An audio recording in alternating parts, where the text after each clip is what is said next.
First tonight, KXAN investigators have been digging into the wrongful death lawsuit against Williamson County. Javier Ambler's family is working with high-profile attorney Ben Crump. He's represented the families of George Floyd, Breonna Taylor, and Trayvon Martin.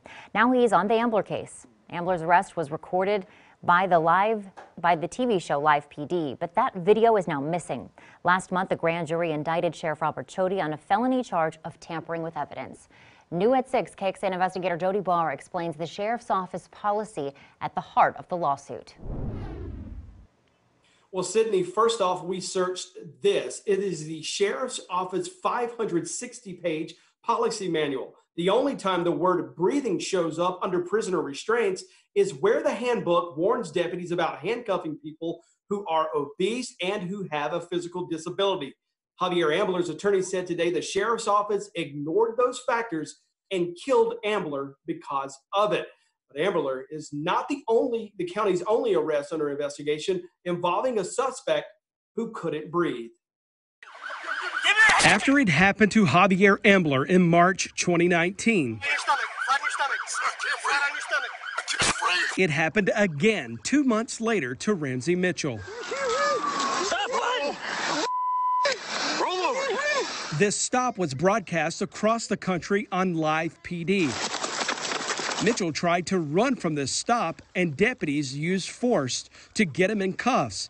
That force included a chokehold from Deputy Mark Luera. I was able to get a carotid restraint around his neck and was able to hold him, put him out for a second. So these guys were able to take him under control.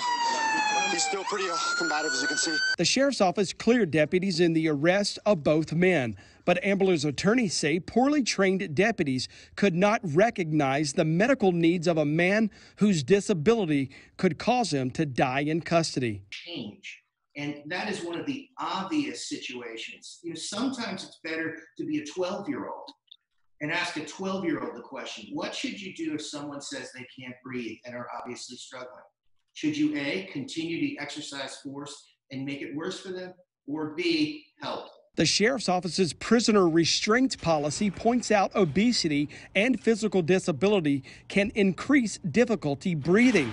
Ambler's attorneys say deputies did not follow policy and the county did not hold them accountable. That behavior not only continues with that individual, but it also it continues within the department, which creates the culture of impunity. So when you look at event after event after event, that's what ratification is, and that's what causes the bad behavior. That's why the training is deficient.